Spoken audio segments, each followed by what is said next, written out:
Stop it. Stop. Everybody hush. Hush. And listen. Because I'm about to give you the secret to what the fuck y'all are witnessing. What you niggas, N-E-G-U-S, of the royal kind, and niggas, N-I-double-G-S, what y'all are seeing right now are free people arguing over who got the best master. Oh yeah. So, we're going to go back to silent. Let's register this shit back down. We're going to lock this back down. So, I'll tell you when America was great. 7 years after the ending of the Civil War. Exactly what Candace, because you didn't give the comment, so you weren't prepared for that one. But that's not to jump on Candace, because again, I'm disagreeing with my friend. 7 years after the end of the Civil War, blacks within 7 to 15 years accumulated over 15 million acres of land. Hold on, before we get to clapping, because the niggas bought some shit. Black people were the only skilled labor in there. So if it was welding to be done, iron bending, cotton picking, it was black people. So instantly, your value became more. And Candace has a point. The point that she made about illegal immigration affecting you is that it's going to affect you at some point. Why? If the Kegel Chicken Factory is hiring illegal immigrants at an undercut on the rate, it affects the black people who live there, who should be demanding $20 an hour because they're being undercut. So when they get wiped out, they have to hire blacks, pay them, and unionize. So she's right on that. But hold the fuck on, I'm not finished. You have to remember that people who look like you immigrate too. So before you widely say, fuck them all, remember, America is always going to have a slave class. And if illegal immigrants or legal immigrants will not be the lowest paid workers, those in prison will be, and that always ends up looking like one of their sons. So it circles back around. So that's why people who are black, who are from two different plantations, got to get the fuck away from massa long enough to say, how are we going to burn down both their fucking houses? Now, this is my thought. I don't care if you destroy the Republican or Democratic Party, because at one time, blacks were Republicans. And you dominated those 7 years after the Civil War. You were Republicans. You had more blacks in the House and Senate than you do now. And you dominated your own economic and communities. You did that as Republicans. As Democrats, you did the same in cities like Atlanta. You failed in other cities. But the most important thing is self-organizing.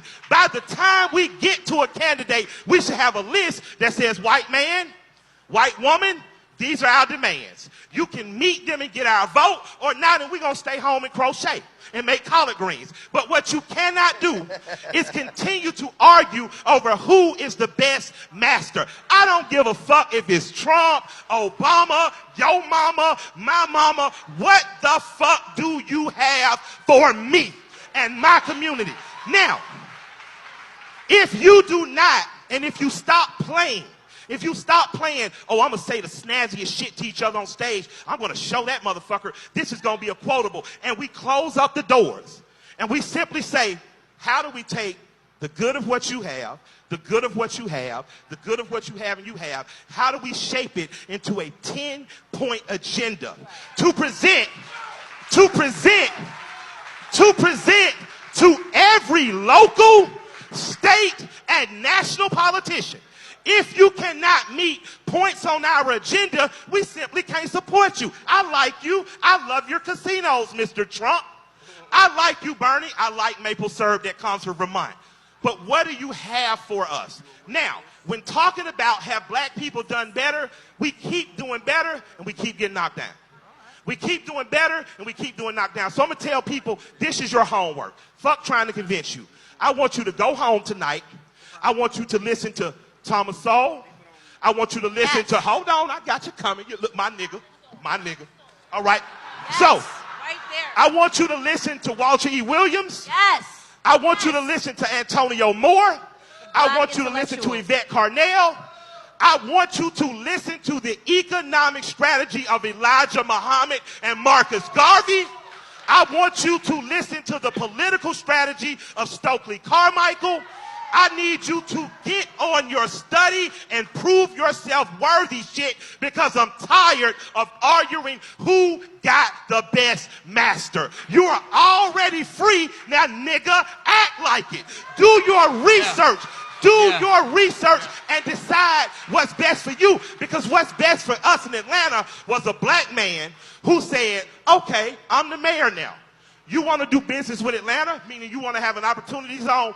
29% of all government contracts had to be attached to black people. When he found out that there were no black architectural firms, he said, black people build driveways, we can build airport runways. So he gave the white architectural firms the rights to build the airport. The fucking Herman Russell Company laid the plane. So my thing is, as black people, how are we going to get in a room together, stop fighting over who's master, decide what our agenda is and how to leverage it? I don't care who agrees with Cap or JD or Jay-Z.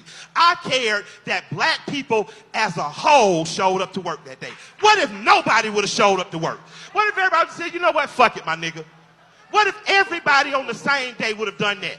If everybody, every policeman, every beer salesman, every car parker, every NFL analyst would have not showed up. Until we ready to do that, we're not serious about being free.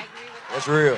You just here to see a show and argue over who got the best master. Until we decide what is the real breaking point. If blacks are 15% of this nation, we should be 15% of Wall Street. We should be 15% of music execs, 15% of Hollywood execs, 15% of governors, 15% of mayors. And until you hit that 15%, you're failing, fucking failing, no matter who your master is. So pick a better master. I say kill your masters and get your own shit.